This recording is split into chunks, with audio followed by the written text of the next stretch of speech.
Hi guys, this is Love City and welcome back to my YouTube channel.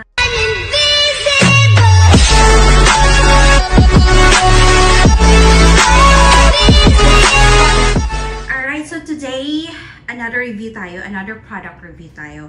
And since paubos ko na tong product na to, as usual, lagi kong nire-review before ko siya uubusin. Ito yung product na very trending, or maybe late na ako sa trend.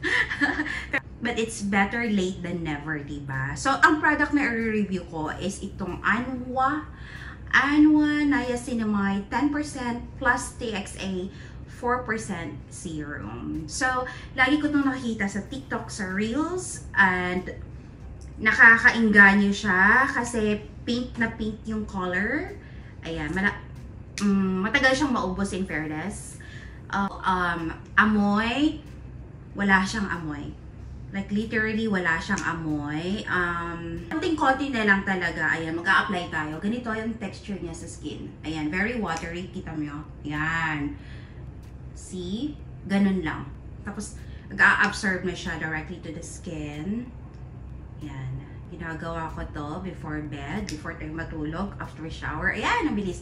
So, kailangan mabilisan ang pag-apply nito kasi masyado siyang watery at mabilis din siyang mag-absorb sa skin. Yan.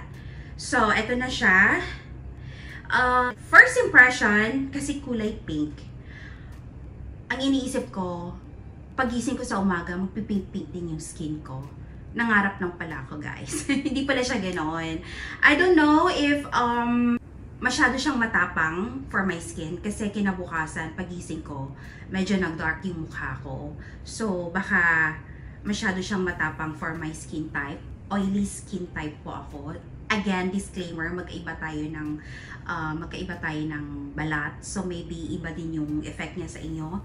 Pero for me, yung effect niya sa akin, masyado akong nagda-dark yung mukha ko the next day.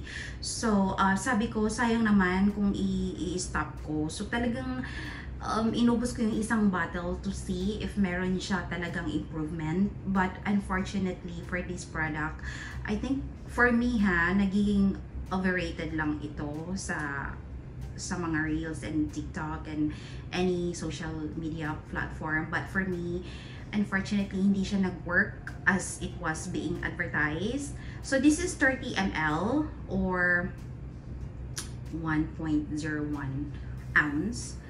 Ang nakasulat is just apply an appropriate amount to the skin. But then again, try nyo pa din, baka maganda ang effect nito sa inyo. But for me, wala siyang masyadong effect sa akin. I feel like umitim yung mukha ko dito the next day. Ina-expect ko kasi nga red, diba? Yung parang may pinkish glow ka after you apply. I mean, paggising mo kinabukasan, pero wala akong ganung na-achieve.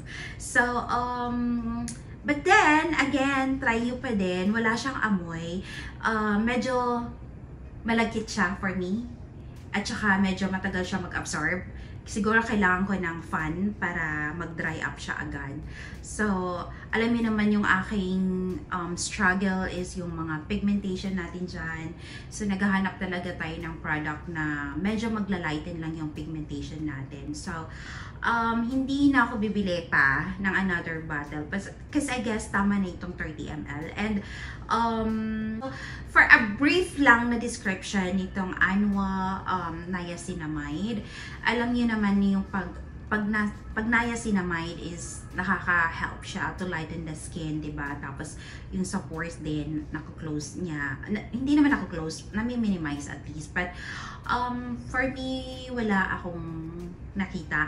So, ang dami kong biniling Anwa product. Mayroon akong biniling cleansing oil and sunscreen. So, I'm gonna make another video for that. But for now, itong niacinamide 10% plus TXA 4%.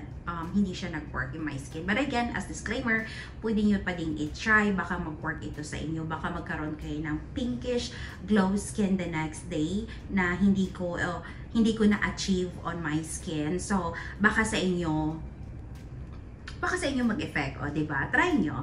And, brief description lang ng Anwa. Ipapakita ko na lang sa screen na dito kung ano yung mga advantages niya, ano yung ginagawa niya sa skin. But, for my review, honest review, hindi siya nag-work in my skin, but then try nyo pa din kasi baka mag-work din ito para sa inyo. So again, this is Love CD. Thank you so much for watching. Bye! Please subscribe and like my channel para ma-notify tayo sa latest chika araw-araw.